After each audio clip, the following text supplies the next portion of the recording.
¿Qué balance podemos hacer de nuestra existencia? ¿Somos malos? ¿Predomina el bien? Para esto contamos en este programa con la presencia de dos especialistas. En la primera parte, hablando sobre nuestra violencia intergénero, esa lancra tan importante, y en la segunda parte, con respecto a nuestro medio ambiente, a nuestro entorno, con respecto a la naturaleza, también parece que somos violentos y nos está causando los efectos que estamos viendo. También contaremos, por supuesto, con la colaboración de la escritora Lola Llaures y la música de Saulo Sauce. Bienvenidos a este nuevo programa de Radio Sapiens. En Eres Hablamos de Ser. Tenemos hoy un experto que nos va a hablar desde una perspectiva distinta a la que solemos traer a colación en este programa, un enfoque multidisciplinar, y comenzamos con nuestro guión habitual.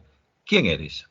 Pues sigo siendo un niño que se mantiene creciendo, inquieto, madurando, pero siempre con una inquietud y una inocencia que lo mueve por la vida. Eso me llevó a estudiar medicina, un poco viviendo lo que había visto en casa. Yo soy hijo del médico del pueblo, donde no había centro de salud, sino que todo lo que ocurría con relación a la salud, a los accidentes, a las agresiones, terminaban en la casa del médico, es decir, en el piso de abajo. Y desde muy pequeña edad, pues tuvimos, mis hermanos y yo, que ayudar a mi padre en grandes situaciones dramáticas, algunas de ellas, porque no había ningún tipo de ayuda ni asistencia, sino que sus únicos ayudantes eran sus hijos y su mujer. Y entonces esa experiencia de vivir la vida alrededor de lo que es las consecuencias que pueden ponerla en peligro, pues me llevó a querer continuar con esa tarea que aprendí desde chiquitito en el ejercicio de la medicina. Y luego, transcurriendo por medicina, me encontré con la medicina legal y forense y vi que era una forma de tratar los problemas que existen en la sociedad, no solo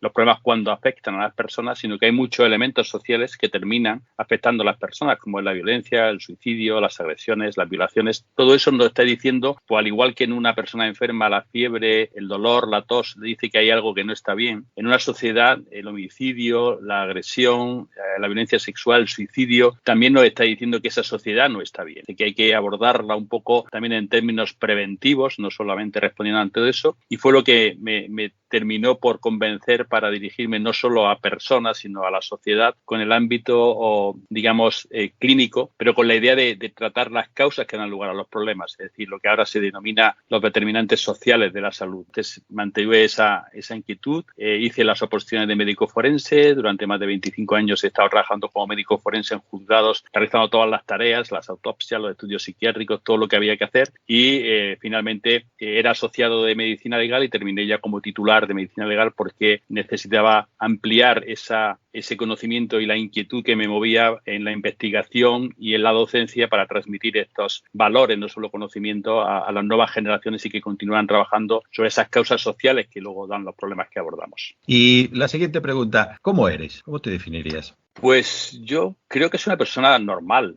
bastante cercana a la gente, una persona afable. Yo me considero buena persona, pero no porque lo quiera ser, sino porque desde chiquitito recuerdo que en mi casa me decían, tú eres muy bueno. Y entonces yo creo que esa idea del niño bueno, de la familia, pues sin darme cuenta me ha ido influyendo y trato de ser muy empático, de solidarizarme con la gente que tiene problemas, de sentir cierto apego o vínculo con las personas que peor lo están pasando.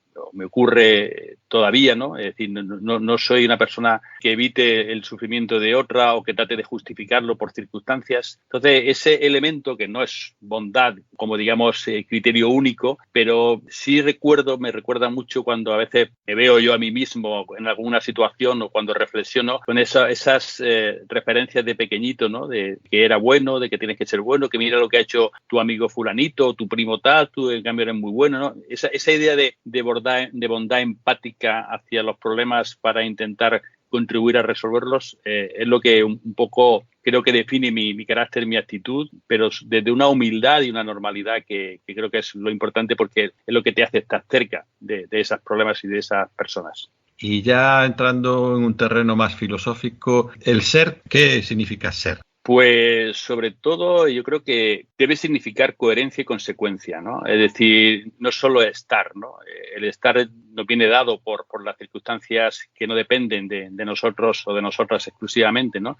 Son determinados elementos de todo tipo los que influyen para que en un momento determinado ocupemos ciertos espacios, estemos en ciertos lugares y asumamos ciertas responsabilidades, ¿no? Pero el ser es manifestarse de una manera armónica, con la manera de sentir, de vivir, con la perspectiva que te lleva a actuar de una forma u otra, pues una forma mucho más instrumental, mucho más dirigida a resultados, a objetivos, que es lícito, o bien una forma mucho más abierta en la manera de entender tu responsabilidad, ¿no? Entonces yo creo que el ser necesita de esa coherencia, consecuencia, armonía y sentido de pertenencia, ¿no? No estamos solos, no somos solos, ni hemos podido ser sin la ayuda de otros seres, ni debemos de dirigir nuestra situación, nuestro posicionamiento hacia nuestra propia persona o las personas más cercanas o los objetivos que definen nuestro ejercicio profesional o nuestros ideales individuales, ¿no? Yo creo que ese ser como sentido de pertenencia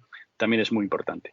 Y ya a nivel colectivo, ¿cómo somos? Pues somos sociedades complejas y cada vez más posiblemente por una deriva en ese ser, ¿no? Los valores que de un tiempo atrás se han ido potenciando en nuestras dinámicas sociales tienden hacia el individualismo, hacia el egoísmo, hacia el materialismo, hacia el hedonismo y hacia la inmediatez. Es decir, están destacando como un valor social los elementos que nos llevan a ser individuales. Entonces, somos una sociedad compleja, una sociedad cada vez más diversa y plural, pero en lugar de enriquecernos de toda esa pluralidad y diversidad, nos estamos escondiendo, nos estamos enquistando en elementos individuales. Y eso es la causa de lo que ahora denominamos polarización, pero también es la causa del enfrentamiento y el fracaso como proyecto social y común. La sociedad siempre va a ser una sociedad plural, siempre va a ser una sociedad diversa. No reconocernos como tales y creer que la posición de otro grupo de personas o de otra ideología, de otra creencia es un ataque a la nuestra, pues al final lo que hace es romper ese sentido de pertenencia, romper el espacio público, lo colectivo, y tratar de imponer desde las distintas posiciones, instituciones políticas, aquello que no es social, que no es somos, sino que es ser para una parte de la sociedad. Entonces, en ese somos tenemos que reflexionar mucho porque cada vez estamos siendo menos somos y más ser, con lo cual en una sociedad que se define por el somos, pues es un problema serio. Bien, pues ya a estas alturas ya presento a Miguel Lorente Acosta, doctor en medicina, como ya he dicho, especialista en cirugía y médico forense desde 1988, máster en bioética y derecho médico, profesor titulado y habilitado en medicina legal y asesor de la Unidad de Igualdad de la Universidad de Granada, fue director del Instituto de Medicina Legal de Granada y coordinador general de los Institutos de Medicina Legal de Andalucía. De diciembre del 2006 a 2008 fue director general de asistencia jurídica a víctimas de violencia de la Consejería de Justicia de la Junta de Andalucía y también en abril del 2008 fue delegado, desde abril en la segunda legislatura de José Luis Rodríguez Zapatero, delegado del Gobierno para la violencia de género. Adscrita al Ministerio de Igualdad. Tiene el blog de Cardiopatía Poética, donde escribe sus poemas y deja salir su vena más creativa y poética. También publica artículos en otro blog que se llama Autopsia. Escribe, tiene muchas publicaciones sobre la violencia contra la mujer, que digamos que es su especialidad, o también la bioética. Y colabora con los diarios El País, el Diario.es o el Huffington Post, ¿no? Bueno, tiene varias obras, así como muchos premios, como el premio María Miaja por su lucha en favor de los derechos de las mujeres, el premio Pedro Cerolo por su trayectoria en defensa de la igualdad, el premio Mujeres en Unión por su compromiso con las mujeres y la igualdad de derechos, el tercer premio Luisa de Medrano a favor de la igualdad de género, el premio Igualdad 2018 por su labor como experto en violencia de género, precisamente, otorgado por la Universidad de Alicante, o el premio del Observatorio contra la Violencia Doméstica y de Género 2019 por su labor más destacada en la erradicación de la violencia de género. Por eso me pareció interesante desde esa otra perspectiva de la violencia, de la justicia, de la resiliencia humana, de la violencia también humana, en este caso más concretamente de la violencia de género, preguntarle a Miguel Lorente Acosta sobre nuestra naturaleza, ¿no? Sobre nuestra ¿cómo percibes la naturaleza humana, la existencia humana? ¿Cómo, para comprender el ser humano desde tu larga y honda experiencia? Sí, creo que es muy interesante enfrentarnos a esa naturaleza humana porque en general la tenemos muy idealizada, ¿no? Es decir, creemos que lo humano solo es lo bueno cuando somos muy empáticos, cuando somos muy solidarios, cuando demostramos nuestras emociones, nuestros afectos, cuando nos comprometemos con quien lo necesita, cuando defendemos a nuestras familias, cuando hacemos todo lo que haga falta por sacarlas adelante. Todo eso es muy humano, ¿no? Y luego hay otra parte que parece que es inhumano, que incluso lo llamamos que inhumano, ¿no? Que es la violencia, el abandono, las guerras, los enfrentamientos, ¿no? Y somos las dos cosas. Y lo humano no es que cuando actuamos bien lo actuamos con racionalidad y cuando actuamos mal y somos muy violentos actuamos con irracionalidad. El problema es que estamos actuando en los dos casos con la misma racionalidad, porque al final la conducta es esa construcción de determinadas motivaciones para conseguir ciertos objetivos y dependiendo cuáles sean nuestras motivaciones y nuestros objetivos,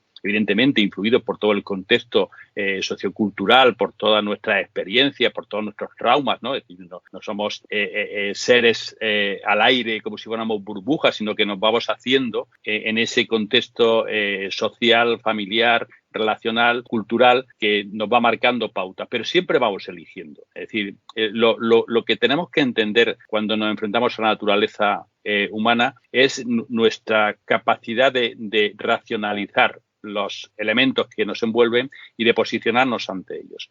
Y por lo tanto tenemos, y de forma mayoritaria, toda la parte positiva de lo que hemos conseguido como humanidad, como grupo amplio, colectivo, en cualquier situación o en cualquier punto del planeta, pero también tenemos que reconocernos en esa daño, en esa violencia, en esa, digamos, sumisión, ese imposición, en todo lo que hemos hecho a lo largo de la historia, en todas las aniquilaciones, exterminaciones, todo lo que ha ido pasando, que todavía sigue sucediendo de forma diferente, pero sigue pasando. Y al final es eso, es decir, los trabajos, sobre todo últimamente lo de Paul Vaccine y Paul Whitehead, cuando hablan de lo negativo de la violencia, dice, la violencia es una conducta racional, el crimen es racional y salvo las cuestiones vinculadas a determinadas alteraciones mentales que también existen, que pueden terminar en una conducta violenta, pero que eso es algo minoritario y no precisamente nacido en la normalidad que nos define como seres humanos, sino que eso es patológico, como puede ser patológico una hemorragia o un dolor intenso o un infarto, y fue una parte del humano, pero no es una construcción, una aportación humana, sino una consecuencia que se produce sobre lo humano. Pero en esa racionalidad creo que tenemos que ser muy críticos porque al final puede parecer que hemos necesitado lo malo para conseguir lo bueno. Es decir, que hemos llegado hasta esta situación actual de gran progreso, desarrollo, avance científico, tecnológico, médico, como consecuencia también de lo malo. Y esa es la trampa, ¿no? Porque para conseguir todo lo bueno que somos y que hemos alcanzado no ha hecho falta para nada, nunca lo malo, sino que se ha movido por criterios totalmente diferentes e independientes. Y que hoy todavía hay mucha gente que apuesta por lo negativo. En el mundo, según los datos de Naciones Unidas, asesinan aproximadamente a unas 600.000 personas cada año de homicidios, del cual el 95% son cometidos por hombres y el 86% sobre otros hombres, porque la mayoría de la violencia se produce en contextos delincuenciales. Pero es que luego tenemos otras formas de violencia, como la violencia de género, la violencia contra las mujeres, con sus múltiples expresiones en la relación de pareja, en la relación familiar, en la violencia sexual, en el acoso, en el mobbing.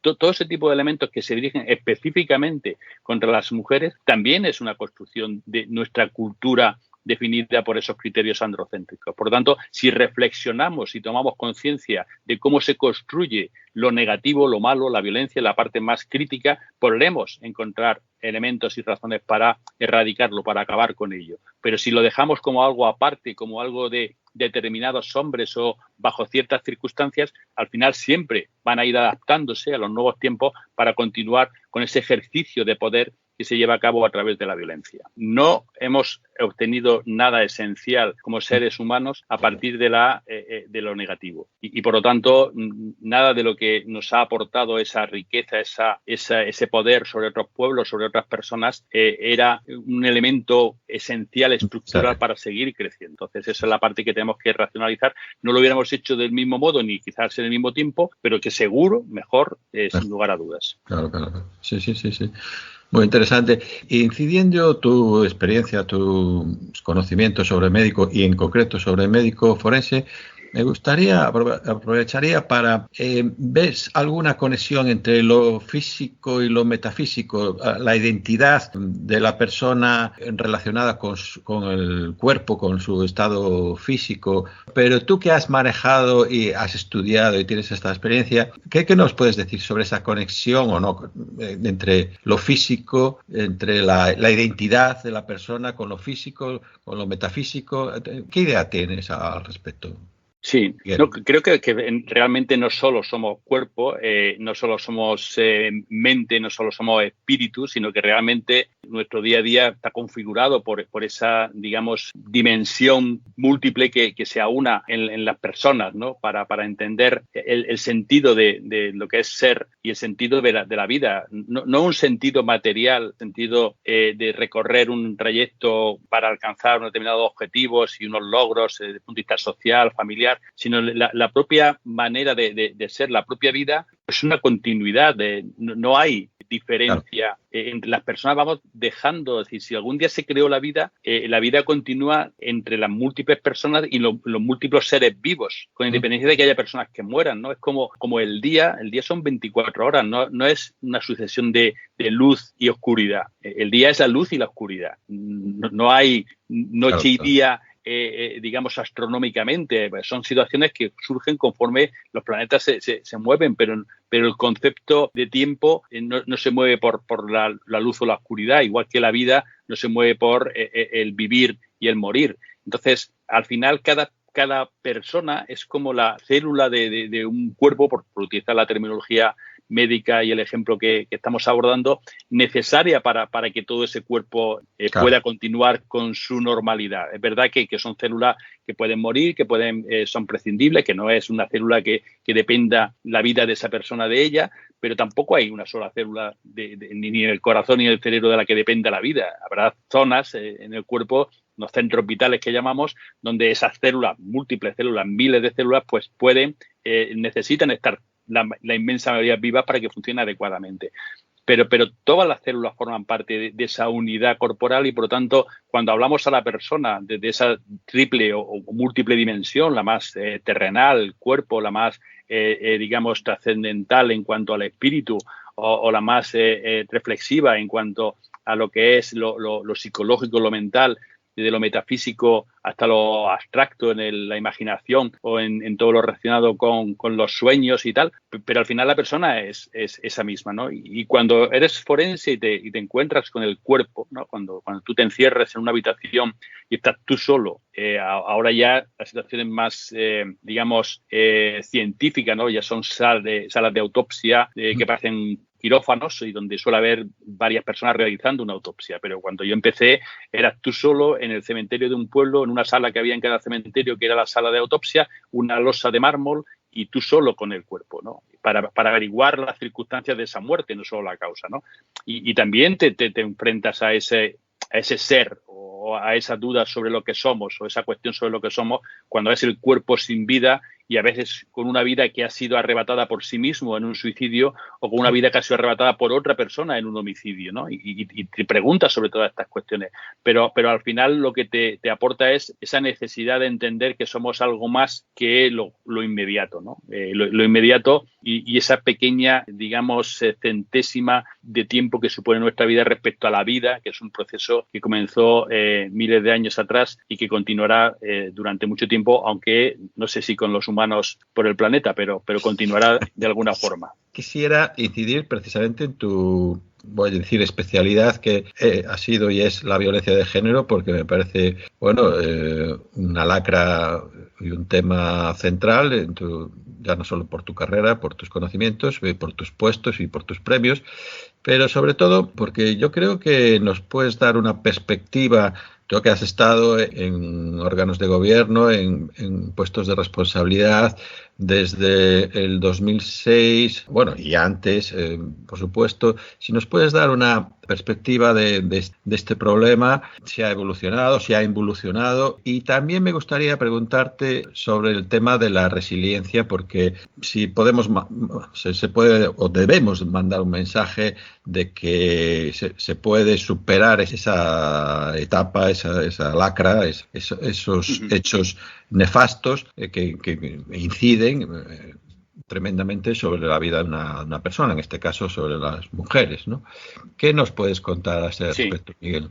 Bueno, pues de una manera muy gráfica, el cómo yo tuve conocimiento de la violencia de género, ¿no? Creo que es muy gráfico y muy válido para el momento actual también, ¿no? Porque yo estudié medicina durante 6 años, nadie me habló nunca de violencia contra las mujeres. Me preparé las oposiciones de médico forense, que es el especialista del sistema, todo el sistema para responder ante las distintas violencias. Bueno, eran 300 y pico temas, ninguno de ellos hablaba de violencia contra las mujeres, de violencia de género. Empecé a trabajar, después de sacar las posiciones como médico forense, y empecé a ver violencia. La mayoría de la violencia, hombres contra hombres, que se peleaban generalmente en contextos de ocio, en las discotecas o en actividades deportivas, algún problema de vecindad, era lo habitual. Todos llegaban con lesiones mínimas, lesiones leves, escoriaciones, algún hematoma, era lo habitual, pero llegaban al mismo tiempo muy reivindicativos, muy querulantes, ¿no? Diciendo que el otro, el que había hecho esa lesión, tenía que ir a la cárcel, etcétera, etcétera, ¿no? Y también empecé a ver en el año 88, cuando empecé a trabajar de médico forense, a mujeres maltratadas. En el año 88, 1988, no había concienciación, no había información, no había recursos, no había nada para estas mujeres. Cuando acudían a la consulta médico forense, es decir, habían denunciado para que las viera el médico forense, acudían con lesiones graves, no arañazos, sino con fracturas, con heridas, con situaciones muy traumáticas en el plano psicológico, ¿no? Y me decían una frase muy común, muy habitual, la mayoría de ellas, ¿no? Decían: mi marido me pega lo normal, pero hoy se ha pasado. Claro, a mí eso me dejó en shock, ¿no? Porque veía que no había una crítica a la violencia, había una crítica a la cantidad de violencia. Y claro, entonces yo le preguntaba a la señora, ¿qué es lo normal? Pues claro, yo no podía entender que la violencia fuera normal, y menos aún en una relación definida por el cariño, por el amor, por el afecto, ¿no? Y claro, ahí se quedaban ya un poco paradas porque se daban cuenta de que al principio lo normal fue un empujón, un bofetón, y con el tiempo era una paliza cada vez más grave, ¿no? Entonces, la violencia contra las mujeres es esa construcción que lleva a entender que el hombre puede corregir o castigar a la mujer cuando considera que ella ha hecho algo para ser corregido o castigado, y que eso es aceptado socialmente. Todavía hoy, en la macroencuesta, aparece, en la macroencuesta de estudios sociológicos sobre violencia de género, aparece que hay un 43% de las mujeres que dicen que no denuncian y reconocen que están siendo maltratadas, que dicen que no denuncian porque la violencia que sufren no es lo suficientemente grave. Es decir, está diciendo lo de la cantidad de violencia. Pero es que en la encuesta del Centro Reina Sofía, entre chavales y chavalas de 15 a 24 años, hay un 15,4% que dice que si la violencia en la pareja, 15,4% de chicos, que si la violencia es de poca intensidad, no es un problema para la relación de pareja. De nuevo, están utilizando el criterio cuantitativo para justificar la presencia de la violencia, el uso de la violencia. Y esa es la trampa, porque cuando empieza, cada vez vas admitiendo más grados de violencia. Por lo tanto, la cuestión es ser conscientes de que esta violencia se produce y todavía hoy existe como consecuencia de esa normalización. Una normalización que lleva a que después de 20 años de ley integral solo se denuncie un 25, un 30%, y que el 80% de las mujeres asesinadas, es decir, que han sufrido tanta violencia durante tanto tiempo que terminan siendo asesinadas, pues el 80% nunca ha denunciado previamente. Sí, está amparado por esa normalidad, por esa justificación, por ese algo habrá hecho, por ese no será para tanto, por ese espérate que ya verás cómo cambia, por todo lo que se ha construido ante esta violencia, que no se utiliza ante otra violencia cuando un vecino le pega a alguien o dice, oye, pues mi vecino me pega lo normal. No, se entiende que no hay normalidad en la violencia. O cuando una mujer le pueda pegar a un marido, tampoco hay una construcción social que diga las mujeres pegan habitualmente a los maridos porque algo habrán hecho el marido para que la mujer le pegue. No existe toda esa construcción cultural. Entonces, creo que eso es lo que tenemos que tomar conciencia y desarrollar las medidas para facilitar no solo la respuesta ante los casos que ya existen, sino también para modificar las causas que dan a que esos casos sigan existiendo. Y, por lo tanto, la resiliencia es fundamental pero tiene que haber un contexto social que facilite esa resiliencia. Si no, no se puede curar cuando el propio ambiente es de alguna manera crítico con esa situación y cuando te culpabiliza a ti y cuando te responsabiliza a ti. Por lo tanto, existe esa posibilidad, de hecho está produciéndose y está mejorando. El mensaje que tenemos que dar es muy positivo, primero porque somos conscientes y conocemos cuál es toda la trama androcéntrica que hay alrededor de esta justificación y de este uso de la violencia contra las mujeres, y segundo porque cada vez hay más recursos, se están desarrollando más estrategias para facilitar esa salida de la violencia y esa recuperación de las mujeres que han vivido esa situación y que la han sufrido. Por lo tanto, muy optimistas, muy positivos en ese mensaje y tratar de incidir lo máximo posible, porque cuando hablamos de violencia el tiempo no nos pasa en días, pasa en vidas que se van quedando, no solo porque son asesinadas, sino porque se van desestructurando, las van alejando, apartando de las fuentes de apoyo externo, las van aislando en esos núcleos del agresor donde ejerce la violencia. Por lo tanto, trabajar mucho de manera decidida y pensar que es un elemento fundamental, y ahora cuando se oyen desde las instituciones el negacionismo, cuando se están quitando consejerías y recursos para abordar esta violencia, es algo inadmisible, porque estamos condenando a las mujeres a que continúen en la misma situación que llevan miles de años sufriendo. Por lo tanto, tenemos que ser como sociedad, ¿no? Como ese elemento de pertenencia, como ese evento colectivo, tenemos que ser muy críticos, muy críticas y tratar de cambiar las circunstancias para erradicar la violencia de género, porque podemos hacerlo. Te voy a pedir un ejercicio muy difícil, pero a ver, aunque sea una aproximación, si tienes que hacer un balance a través de tu trayectoria médico, tal, de experto, sobre las heridas somáticas, físicas, y las heridas mentales o psíquicas, ¿en ese balance dirías que pesan más o que ¿Qué balance podrías hacer a ese respecto? Decididamente las psicológicas, las psíquicas. Es decir, el objetivo de la violencia de género no es producir un daño físico, ese es un instrumento para producir el objetivo, que es el control, el dominio, el sometimiento, la culpabilización, la autorresponsabilización. Es decir, el objetivo que pretende la violencia de género es dañar psicológicamente, someter, dominar, anular a las mujeres. El impacto más grave, con diferencia, es el impacto psicológico. Es verdad que tenemos muchos casos en los que la noticia y el resultado es lo más terrible, que es la muerte, pero la muerte en comparación a los cientos de miles de mujeres que están sufriendo esa anulación psicológica es solamente una parte terrible, gravísima, pero una parte de lo que es el ejercicio de la violencia de género. Los hombres no maltratan para matar, sino maltratan para dominar y controlar. Y en ese proceso algunos terminan matando, pero el objetivo es dominar y controlar, siempre someter a las mujeres. Por lo tanto, el impacto más importante de la violencia de género es el impacto psíquico. Me estaba acordando ahora, Miguel, precisamente ayer veía una entrevista a la que acaba de ganar el premio Pulitzer con una novela que la hizo sobre la muerte de su hermana por violencia de género. Y claro, le decía a la entrevistadora con toda la razón, ojalá no hubieses ganado el premio Pulitzer. Y dice, ojalá que no, pero bueno, ya, porque va sobre la historia. No, pero es muy importante el testimonio, ¿no? Decir que esto no son cosas particulares. Al final, la violencia de género es una responsabilidad social y, por lo tanto, es algo que nos está afectando a toda la sociedad, porque está manteniendo y defendiendo los valores y las ideas que han dado lugar a que esto haya sido completamente normalizado. Es decir, que después de miles de años tenemos una ley específica desde el año 2004. La Unión Europea ha regulado, el Parlamento Europeo ha regulado por primera vez hace un par de meses, y estamos ante una situación terrible en la que cada año, según los datos de Naciones Unidas, 50.000 mujeres son asesinadas solo en el contexto de la relación de pareja o familiar. Y el 58% de todos los homicidios que sufren las mujeres en cualquier circunstancia son cometidos por hombres en el seno de la relación de pareja o de la familia. El 58%, más de la mitad. Y luego existen otros homicidios también de género, como es el homicidio sexual, la mutilación genital femenina, los homicidios alrededor de los matrimonios forzosos, los homicidios alrededor de la mutilación genital femenina o de los crímenes por la dote. Todo eso sigue siendo de género, ¿no? Sigue siendo una construcción social y cultural. Bueno, pues, pero solo en la relación de pareja y familiar, el 58% de todos los homicidios que son las mujeres son dentro de ese contexto. Tenemos que cambiar el contexto, no solo intentar abordar cuestiones en ese resultado. Pues muchísimas gracias, Miguel. Miguel Lorente Acosta, ha sido un placer. Tendríamos infinidad de preguntas que seguir haciéndote, muy interesantes, sobre todo dado tu bagaje y tu experiencia. Y nada, agradecerte tu colaboración.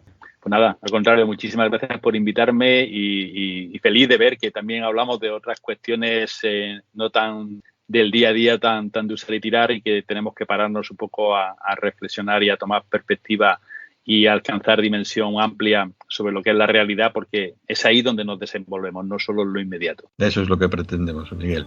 Muchísimas gracias. Muchas gracias.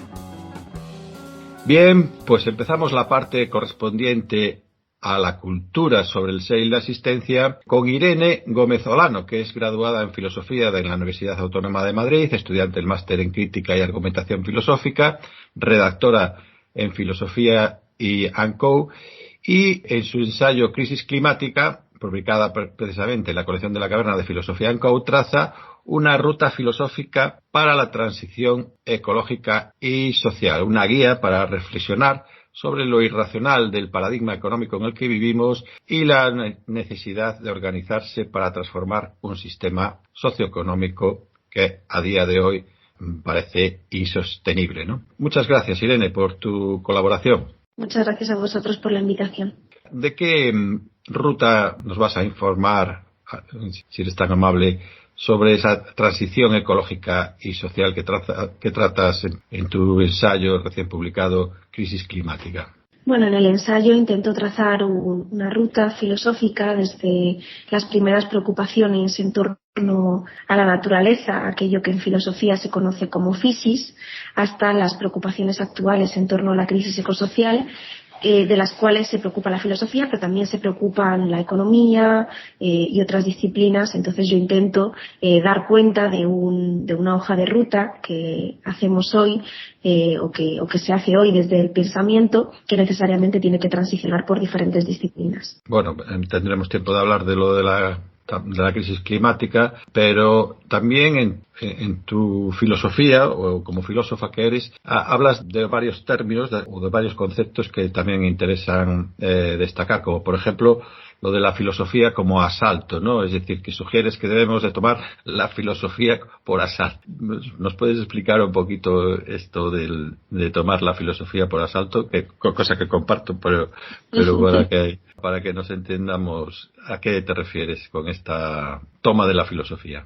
Bueno, con esa frase yo lo que pretendía era reivindicar un poco el espíritu de mayo del 68, donde se planteaba precisamente la necesidad de tomar por asalto, bueno, la universidad, ¿no? De transformar, de pasar de la crítica, se decía en mayo del 68, de la universidad de clases a la crítica de la sociedad de clases, como manera de visibilizar que existen muchas formas de hacer filosofía, que cuando hablamos de filosofía hablamos de una disciplina que se construye en plural, con diversas voces, con diversos enfoques, y no todos sirven para pensar la transformación social, para vivir en una sociedad más justa o más libre, sino que muchas veces pues son pensamientos o pueden ser pensamientos que se dedican simplemente a replicar lo que llamaríamos como ideología dominante o determinadas formas de pensar y de ser que damos por sentadas.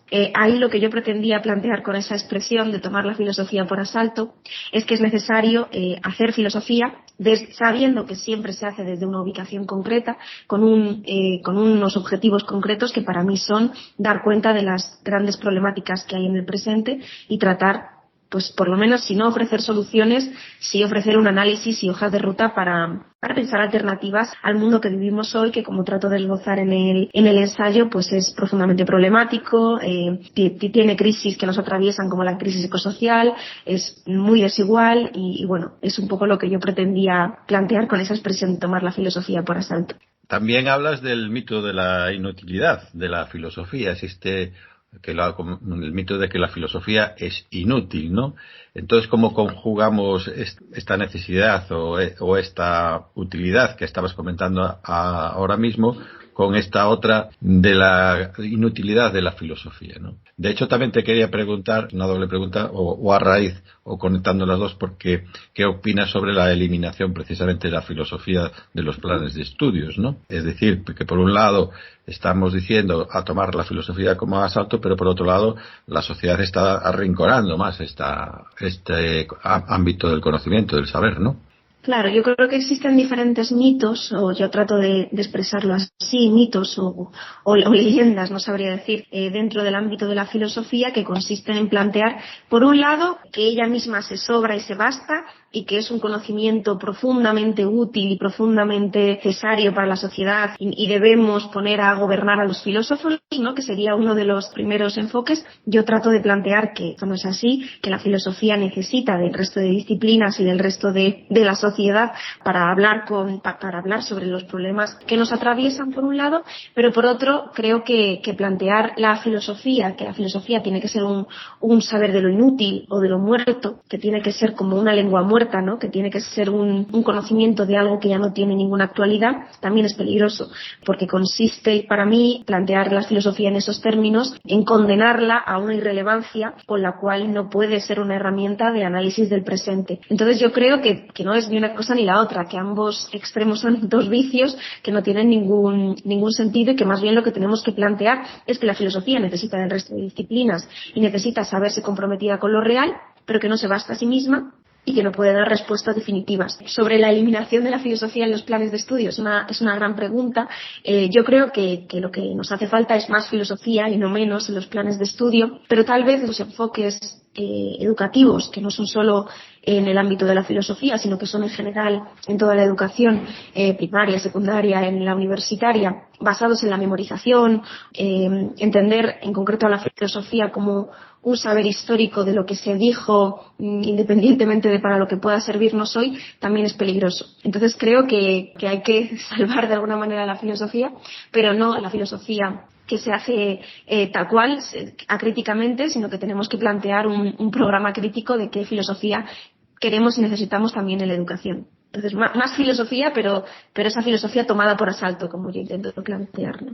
Y si, como se suele decir, si éramos pocos, pues resulta que también otra de las cuestiones que abordas en tu enfoque filosófico es la disputa entre los objetivos filosóficos. Es decir, si ya tiene el San Benito de la inutilidad, si hablas de la necesidad de tomar la filosofía como asalto, pero por otra parte también describes la filosofía como un terreno en disputa, ¿no?, donde los filósofos y filósofas reflexionan sobre su actividad a lo largo de la historia, pero no parecen muy de acuerdo, o no estamos muy de acuerdo en cuanto es el propósito de la filosofía, dónde están sus límites, hasta dónde pueden llegar sus análisis.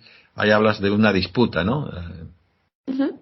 Claro, en realidad se produce una disputa en todos los terrenos del saber. Yo creo que a veces desde fuera vemos las matemáticas o la física o la biología o la propia filosofía o la lingüística, las diferentes disciplinas del saber, las diferentes ramas del conocimiento, como productos acabados donde simplemente hay una serie de hipótesis y conclusiones que se verifican con la realidad y no hay ningún tipo de disputa, pero en realidad eso no es así. Todas las disciplinas tienen sus escuelas, tienen sus discusiones, y la filosofía también es una de ellas. Entonces no podemos entender que la filosofía es un producto acabado donde hay una serie de teorías que se dan a conocer al mundo y que no se pueden discutir, sino que son fruto de enormes peleas y discusiones. A veces se ha llegado a las manos en la historia de la filosofía por problemas filosóficos, y visibilizar esto es necesario. Entonces, en ese sentido, yo no creo que la filosofía sea una disciplina especial en la que no hay discusiones, sino que tenemos que visibilizar que existen y que hay formas y enfoques de hacer filosofía diferentes. Yo apuesto por uno que se comprometa con los problemas del presente, que intente no ser solo un análisis del pasado, sino que también nos dé claves para analizar y para orientarnos en el futuro, y que y cuyos objetivos traten de ser discutidos no solo dentro de la torre de cristal que es la filosofía, sino también de toda la sociedad. Me parece que eso enriquecería mucho los propósitos y los objetivos de la filosofía.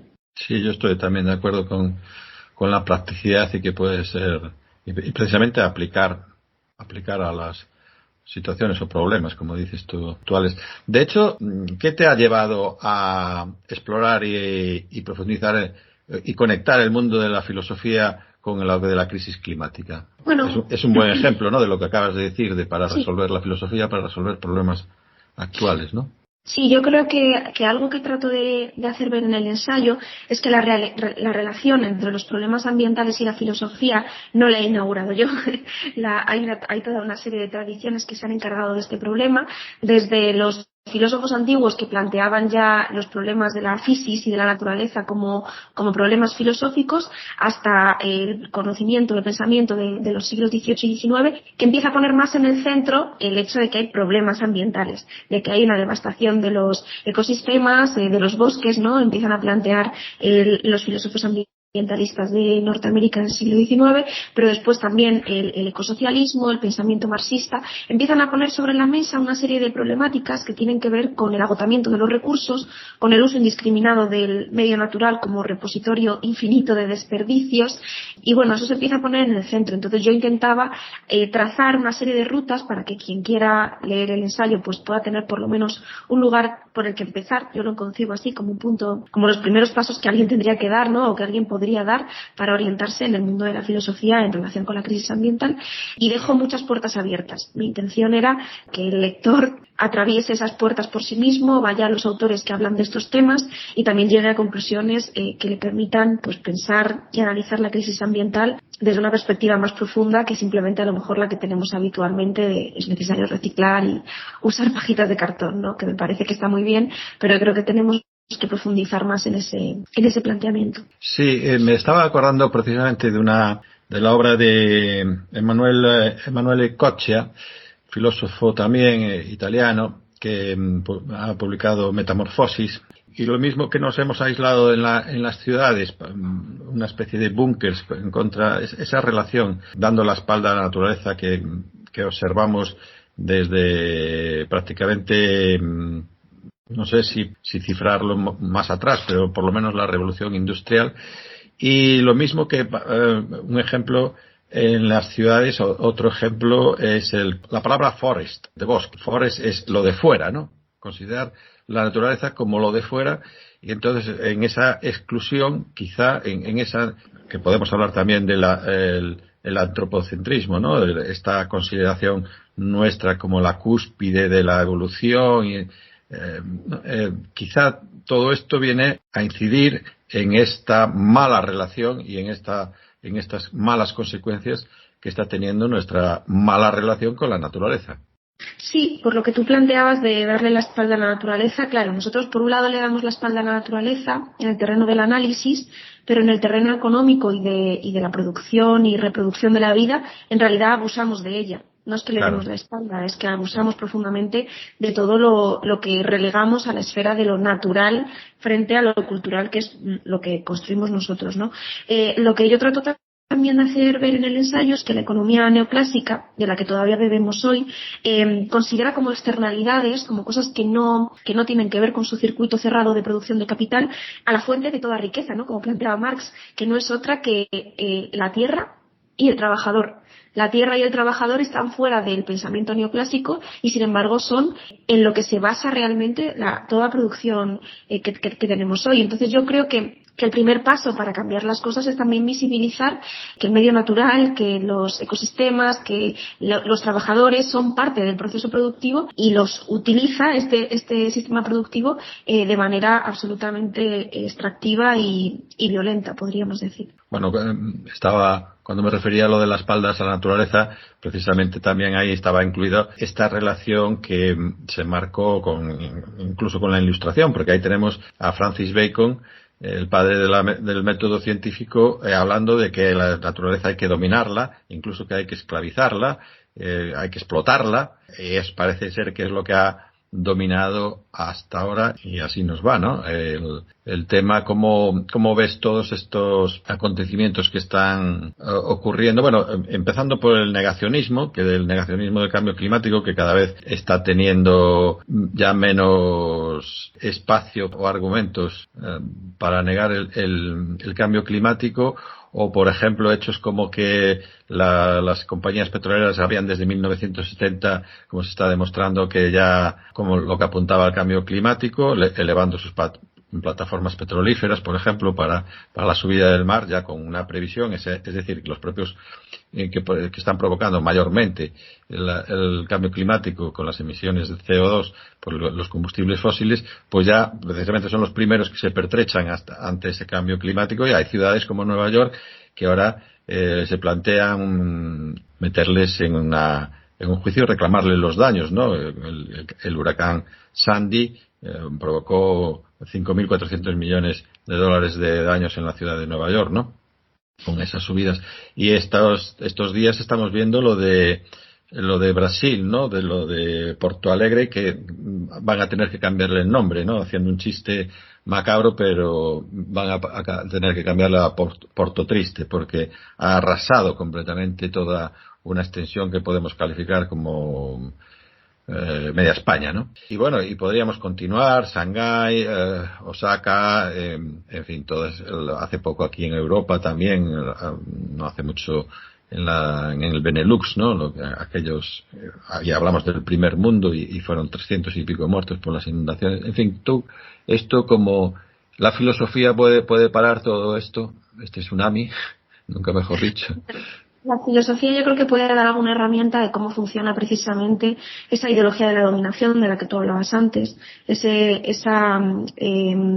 pensamiento de dominación hacia el otro y hacia la naturaleza, que para mí en realidad es un correlato de propio funcionamiento del sistema económico. Tú planteabas la revolución industrial como el pistoletazo de salida, ¿no? Yo tengo acuerdo, es más o menos ahí cuando empiezan a torcerse definitivamente las cosas. Eso no quiere decir que el ser humano no tenga una capacidad inherentemente destructiva, como también la tiene constructiva, pero desde luego hay un antes y un después cuando empezamos a vivir gracias al chute de recursos fósiles, que es un chute que nos llega directamente desde el pasado más remoto hasta el presente y que nos sirve para darle un empujón a nuestras sociedades industriales. Y para mí estas formas políticas que tú planteabas de negacionismo, hay negacionismo y hay negacionismo con peros. Por ejemplo, el negacionismo que también lo planteo en el libro, de la Unión Europea, cuando plantea programas políticos de pacto verde que en realidad consisten en darle un poquito más de dinero a las mismas empresas que han generado la devastación ambiental. Sí. Eso es profundamente problemático porque sí, asume que hay un problema en torno a la crisis ambiental, en ese sentido no es negacionista, pero prácticamente sí lo es un negacionismo con peros, porque en realidad no termina de ver quiénes son los responsables y de plantear horizontes políticos alternativos. Yo al final del ensayo trataba que creo que es tal vez lo más útil también que puede plantear la filosofía, no solo un análisis crudo de la realidad, sino también, desvelar que las formas de pensamiento con las que hoy nos enfrentamos a la crisis ecosocial no son absolutas, no son las únicas posibles, que hoy vivimos en una época de la distopía, donde la distopía es el género de moda, donde estamos acostumbrados a ver que la catástrofe climática no es solo una realidad a la que nos enfrentamos en las noticias, sino que también parece el único horizonte posible, y se puede construir otra cosa, pero se puede construir otra cosa también si tenemos imaginación política, no solamente si pensamos en soñaciones ecosocialistas con las cuales todo se resuelve, pero no sabemos muy bien cómo. Hay que pensar estrategias y horizontes de transformación políticos alternativos. Y en ese sentido, entender que todos los sistemas económicos empiezan y acaban, que el capitalismo no va a ser el único que solo empieza y no acabará, que pensar que el fin del mundo es más probable que el fin del capitalismo, esta frase tantas veces escuchada, sí puede ser una cosa que tengamos hoy en el imaginario, pero no se corresponde con la realidad. Una vez que tenemos en cuenta eso, yo creo que es más sencillo o menos desagradable pensar imaginarios de transformación política por la positiva. Sí, lo que pasa es que desmontar los andamios del capitalismo, como dices tú, desde luego no sé si lo verán nuestros ojos, porque hoy mismo venía la noticia del incremento de los supermillonarios, que se han incrementado un 4,7% en el mundo, ¿no? Y parece ser que todo el mundo quiere llegar a eso, ¿no? Aunque al final es un 1% el que tiene casi el doble del 99% restante, ¿no? La paradoja esta. En fin, ¿tú cuál crees que son los principales desafíos que enfrenta la sociedad actual? Bueno, el filósofo español Jorge Richman habla del siglo XXI como el siglo de la gran prueba, precisamente porque estaríamos ante la gran prueba de la catástrofe ambiental y de cómo hacer frente a ella.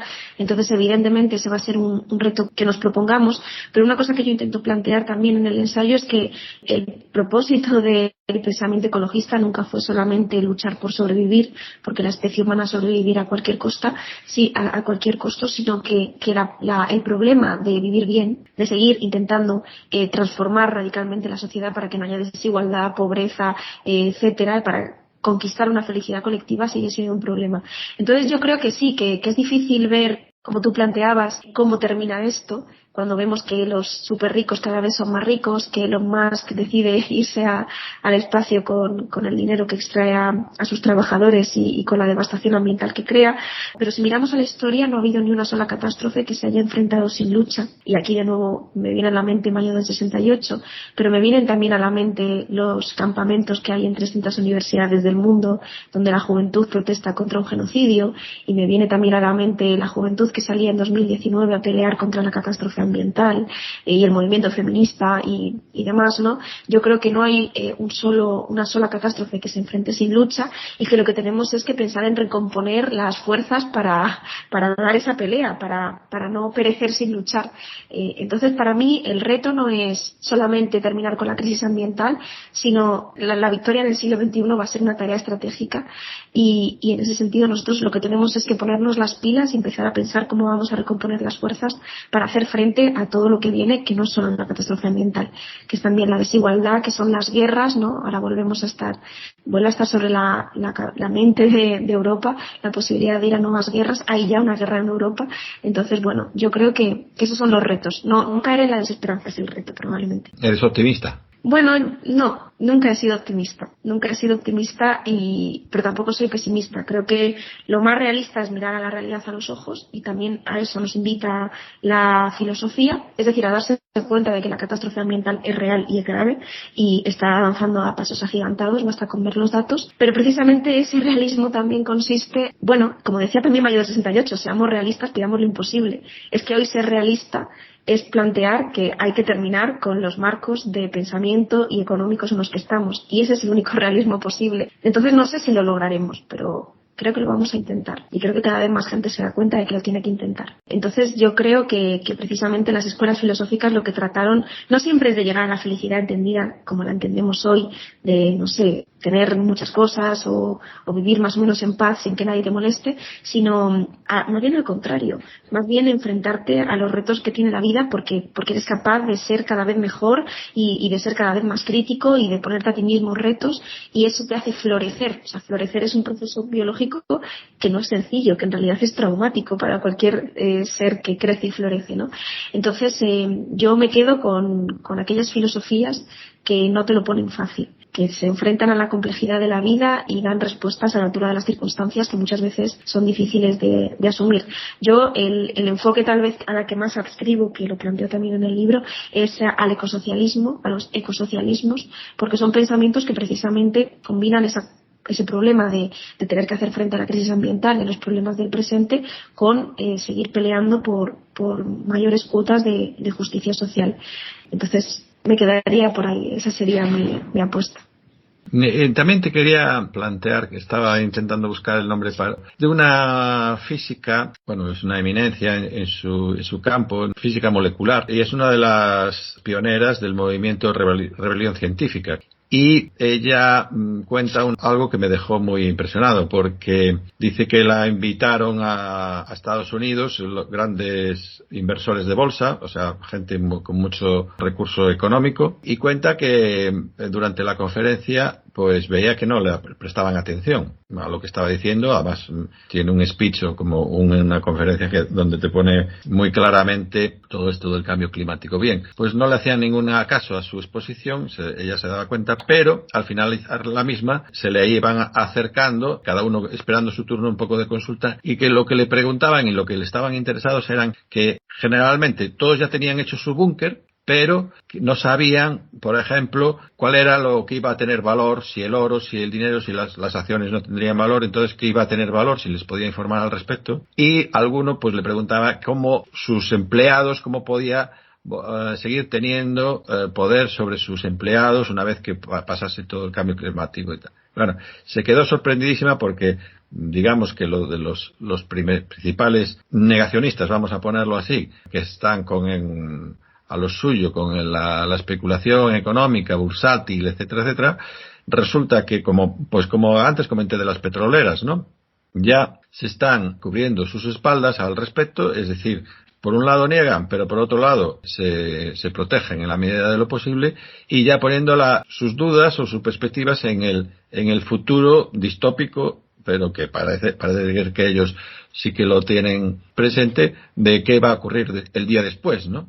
¿Qué te parece, no sé si llamarle hipocresía o no sé cómo llamarle a esta situación? Bueno, yo creo que los súper ricos, la burguesía, ¿no?, siempre tienen un plan, que por eso son súper ricos. Entonces, en ese sentido, sí, a mí no me sorprende que tengan un plan, incluso cuando niegan las consecuencias de la crisis ambiental. Me viene a la mente la empresa Total Energies, que es una de las grandes, es una de las grandes devastadoras ambientales en el mundo, que en Francia, por ejemplo, ha llegado a cerrar refinerías y despidiendo a cientos de trabajadores, planteando que quería reconvertir la refinería en términos ecológicos, y en realidad lo que quería hacer era encontrar nuevas fuentes de energía, en concreto en torno a los biocombustibles, porque se agotaban los recursos fósiles, pero no porque tuvieran ninguna intención de plantear un programa verde, que de hecho no lo era, porque esos biocombustibles también se producían de manera muy contaminante y expoliando y desposeyendo a las comunidades originarias. Entonces yo creo que la pregunta no es cuál es el plan de los superricos, porque siempre tienen uno, y que lo tengan el tiempo que puedan, sino cuál es el plan con el que vamos a enfrentarlos. ¿Cuál es el plan con el que vamos a enfrentar la distopía? Y ahí yo creo que a veces también tenemos la sensación de que la gente no escucha, ¿no? Lo que tú planteabas fue a una charla y no la escucharon. Bueno, a veces también tenemos la sensación de que la juventud, de que los trabajadores, de que las comunidades no están como receptivas al problema de la crisis ambiental, pero yo creo que no es cierto, que el problema no es que no estén receptivas, sino que la gente está harta de recibir malas noticias, porque la gente vive en una mala noticia permanentemente, y que tenemos que empezar además muchas veces se criminaliza a la gente, ¿no? Se le dice a la juventud que sois la generación de cristal. Bueno, yo creo que hay que asumir que la juventud no es la generación de cristal, no somos, ¿no? Porque yo también soy joven, no somos la generación de cristal, sino que somos la generación de las crisis, que vamos a tener que enfrentar un mogollón de crisis económica, crisis ambiental, guerras, etcétera, y que también podemos ser la generación de los cambios políticos, de la imaginación, de la utopía, o por lo menos que enfrente las distopías, y de las revoluciones, volver a recomponer nuestras propias fuerzas. Entonces creo que hay que ser conscientes de que ellos tienen un plan, pero que nosotras somos más. No sé, yo lo plantearía en estos términos. Sí, y ya para terminar, Irene Gómez Olano, agradeciéndote tu participación, ya que hablas otra vez y además en tu libro haces mención al paradigma, lo irracional del paradigma económico del capitalismo. ¿Qué opción, estamos hablando de una economía circular, o qué opciones ves tú a ese principal problema que tenemos con un sistema socioeconómico insostenible? ¿Qué alternativa o qué salida, qué vía le ves tú? Bueno, John Bellamy Foster, que es un investigador norteamericano, habla de que hay un problema metabólico, hay un problema de fractura metabólica, ¿no? Recogiendo el pensamiento de Marx. Entonces, nosotros tenemos que recomponer el metabolismo entre la sociedad y la naturaleza, eso es evidente. Y para eso sabemos que tenemos que cambiar nuestra matriz energética a formas de energía sostenibles, realmente sostenibles, porque como también plantean algunos investigadores, no todas las formas de energía renovable son realmente renovables, ¿no? Porque muchas se sirven de materiales raros que es necesario expoliar, por ejemplo, en Latinoamérica, y tampoco es el plan, ¿no? Pero yo creo que lo más importante de todo es que ese horizonte de transformación social, esa sociedad que está por construir, la tenemos que construir en común. Entonces tenemos que dejar de pensar que van a venir soluciones imaginativas porque 4 personas se pongan de acuerdo para implantarlas, sino que tienen que ser, por ejemplo, los trabajadores de las plantas en las que hoy hoy se refina en combustibles fósiles, por ejemplo, se refinan combustibles fósiles, es necesario que sean los trabajadores los que también planteen otra manera de hacer las cosas. Yo en el libro hablo de un par de ejemplos, hablo de Zanón, que es una empresa, es una fábrica ceramista en Argentina, que lleva 20 años sin patrones, la gestionan sus propios trabajadores, y es una fábrica ceramista que la arcilla utilizada para hacer la cerámica era robada en tiempos donde había un patrón, ¿no?, al pueblo mapuche. Entonces, el día que se decidió cerrar y que los trabajadores se pusieron en pie para que no se cerrara la fábrica y se empezara a gestionar bajo control de sus trabajadores, lo primero que hicieron fue hablar con el pueblo mapuche y plantearles que ya no iba más lo de robarles la arcilla y que a partir de ahora se iba a extraer la arcilla solamente de los lugares donde ellos pensaran que no iba a ser un problema ambiental y para sus comunidades, y que además se les iba a retribuir esa arcilla de manera justa. Bueno, cuando vino la policía del gobierno a intentar desalojar la fábrica, el pueblo mapuche estaba en primera línea defendiendo a los trabajadores. Es esa unión entre el movimiento ambiental, entre las comunidades originarias, entre los trabajadores, entre el movimiento de desocupados y parados, que allí en Argentina era muy potente, y en ese momento de hecho se volcó a proteger las fábricas y abrieron nuevas fábricas para dar empleo a la región, ¿no? Es toda esa serie de movimientos sociales los que se tienen también que articular para dar una respuesta colectiva. ¿Qué respuesta en concreto? Bueno, tienen que ser esas comunidades, esos trabajadores y toda esa población la que decida qué respuesta en concreto. Pero creo que tenemos que dejar de pensar que la solución y la salvación va a venir desde fuera, sino que tenemos que tomar en nuestras manos la rienda. Pues muchas gracias, Irene, por tu contribución a este programa donde hablamos de la existencia. Gracias a vosotros. Un saludo. Espero que os haya gustado este nuevo programa. Os dejo con la escritora Lola Llabrés. Saludos de José Gabriel Vázquez.